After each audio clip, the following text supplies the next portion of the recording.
Hey guys, and welcome to Petrolped. And the first thing I want to do is say hi to all you new subscribers. Since posting the 74mm video last week, I've pretty much doubled my number of subscribers, which is so exciting and really cool. So thank you very much for all the guys that have subscribed within the last week or so. But also I've had some guys that have been around since I started the channel back in January, so hi to you guys as well. It's great to have you here. Thank you very much for your support. And I just hope I create content that you enjoy and you feel like you can share and sort of tell your friends around. That would be my hope anyway. Today, what we're going to be doing is basically preparing my car to do a sprint at Goodwood in a couple of days' time. So last week I was there watching 74mm and all the guys going around. Next Monday, it's only a couple of days away, I get to be a racing driver at Goodwood for the only day of the year, really, and it's a real highlight for me. I've already done some videos. I'll put the links below around what you would need if you wanted to go sprinting, because it's full MSA regulations. I took my National B race license about 3 years ago now, so I've got that, although you can actually do it on what's called a speed license. I did a test day and did a video around what you do in a test day, and this video is all about what I need to do to prepare the car for the sprint on Monday. There's a few things I need to do. I'm going to be fully scrutineered when I get there, and there's a few things I need to do, and I thought you guys might enjoy sort of seeing what I've got to do. The first thing I've done is given her a good clean, so she's looking beautiful. So let's get going and I'll show you the kind of things I've got to do. Okay, so first thing, and maybe the most important thing, is I've got to fit this thing. So this is a timing strut. So the timing is done by a light beam that goes across the circuit, and it's broken by this strut. So I have to have one of these. Now, this is one I actually bought when I had my Caterham. So it was actually built to fit a Caterham. I'm going to retrofit it to my Mini. So you can buy them, and they can sometimes screw into the towing eye, or this is just going to screw to my number plate holder there. Or you can, if you wanted to sort of fashion one out of a really sturdy piece of cardboard and gaffer tape it to the car. I've seen that done. So it doesn't have to be a proper one. So I'm going to fit this. Also in the MSA rulebook, there's regulations in terms of how high that has to be. So it's got to be between 180 to 200 millimeters off the ground, so that it breaks the strut. So let's get this fitted, and then we'll move on to the next things I need to do.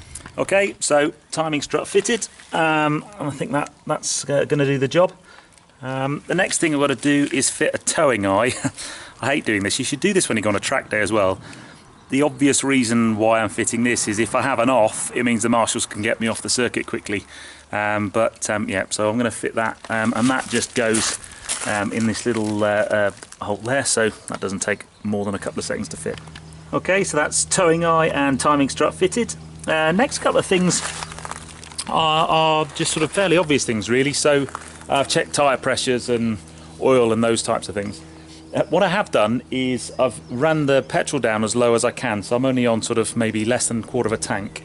Obviously for weight. Now for me that's going to make absolutely no difference tomorrow at all, but there will be cars there at the sprint that literally do it with one tank full of fuel, just like in F1 qualifying, I guess. So I've got sort of less than a quarter of a tank of fuel. I always use high octane anyway, so 99 RON from Tesco's, which is always the best. So that's done. So the next thing I've got to do is think about attaching my cameras for filming. Okay, so I'm going to be using two cameras on sprint day.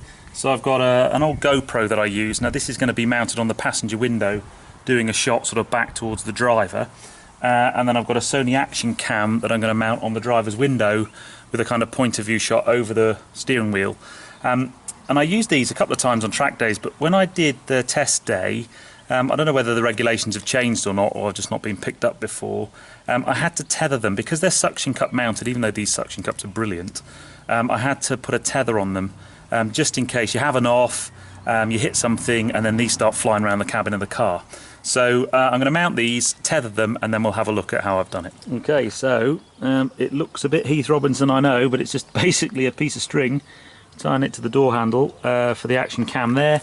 And if I spin round over here, you can see what I've done for the GoPro over there. So it's just a similar effect. And I did that at the test day, and the scrutineers were quite happy with that. So that's that one sorted. Now then, because this is a standard road car, it doesn't have an ignition cut-off switch like a track car or track day car would. So what I had to do last year, and the scrutineers pulled me up on this, so I thought I'd get one step ahead of them, is I've just basically because Minis have slightly strange place to put the key, I've just put a big off sign there because it's a start-stop off, just in case, again, if I have an off and the car's still running, then that's just, again, a safety thing. I'm not saying you have to do that on all cars, but certainly, as I said, Scrutineers pulled me up on it last time, so thought I'd best do that. Okay, and the final thing I've got to do is basically black tape the forward-facing and rear-facing lenses again, just in case something flies up and the lenses shatter. So as you see, I think we're looking all good to go now. So we've basically got timing struts on the front, and then if we wander around the back, got our rear lenses blacked out, and I think she's looking ready to go. All we need now is a bit of good weather on Spring Sprint Day. Well guys, that brings me to the end of this short video on prepping Ruby Roadster ready for the Spring Sprint. Hope you've enjoyed it. I know it was a bit of fun really.